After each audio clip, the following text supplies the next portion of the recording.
Hi, I'm Shari Berkowitz. Today we're going to play with the neck pull on the mat. So the neck pull setup is like this. You lie down with your feet flexed, heels forward, toes and balls of feet back, and your feet about 2 fist widths apart at the big toe knuckle, which is the bunion knuckle. Then place palm over palm, really cross your palms at the center back of your head with your elbows wide, slightly uplifted. The exercise goes like this. Inhale, lift your head and chest up. Exhale, round your spine forward over your legs. Inhale, lift your spine up tall. Tip your pelvis and spine back, keeping natural curves. Exhale, lightly round your spine, roll till your pelvis is neutral with the mat, and articulate your spine to the mat. It has this rhythm. Inhale, lift up.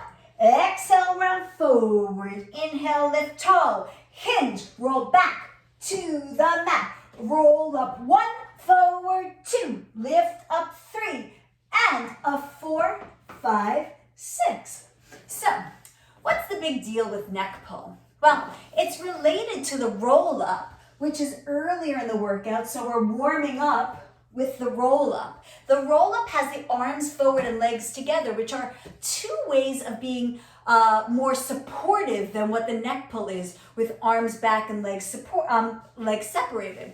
The arms behind your head in neck pull are extra weight and a big challenge. You can't just throw them forward like one can in the roll up, even though we're not supposed to. And having your legs separated, you can't get the extra strength of your adductors, your inner thigh muscles that pull your legs together to help you through the exercise. So you already have to have the strength of your midline, your adductors, and your deep external rotators. So with that, it is an advancement of our roll-up, and it's going to prepare us for many other exercises, including the teaser. So with that, one of the challenges of coming up is people going to get up. Well, first of all, we can't do the neck pull if we can't already do the roll-up. And you can't do the roll-up if you don't have a full range of motion, half roll down, meaning that you roll your spine, and actually I should say you roll your pelvis until your pubic bone and hip points are straight up to the ceiling, your sit bone straight forward. That's how we'll know if a person is ready for the full roll-up. And when a person can do the roll-up and keep their arms back as they come forward, then, now we know they're pretty much ready for the neck pull. The obvious other thing is being able to keep your legs down on the ground. And no, using a strap is not the answer. Building up the strength of your hip extensors, the guys that bring your legs back, your gluteus maximus, your buttocks muscles, and your hamstrings at the back of your legs. That's what we need to strengthen. Straps don't help you strengthen that. So you start at the ground and you get strong enough to roll up and forward. Now, with hands behind head, it's tempting to really push your head down.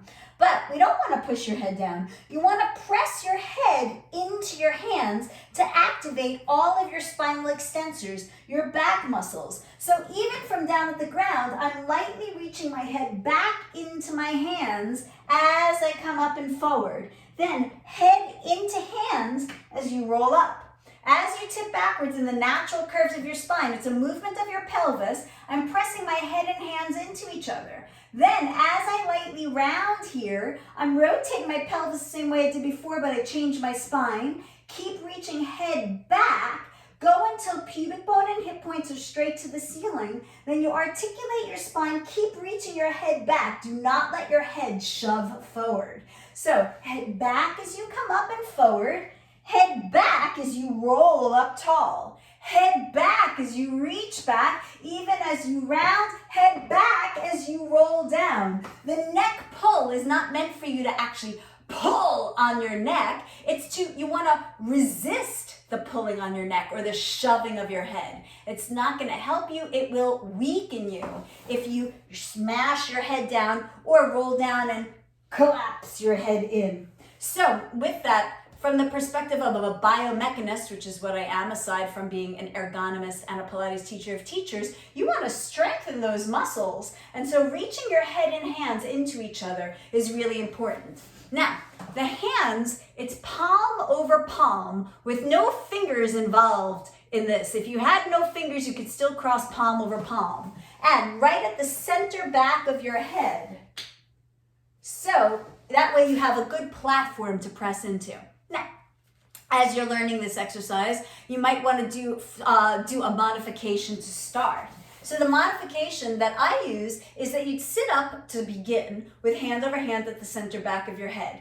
Do make sure you're sitting up right on the center of your sit bones. So I have very stretchy back of my legs, but if one has less stretchy back of legs, bend your knees. You've got to be right on the center of your sit bones, your hip points and pubic bone facing straight ahead.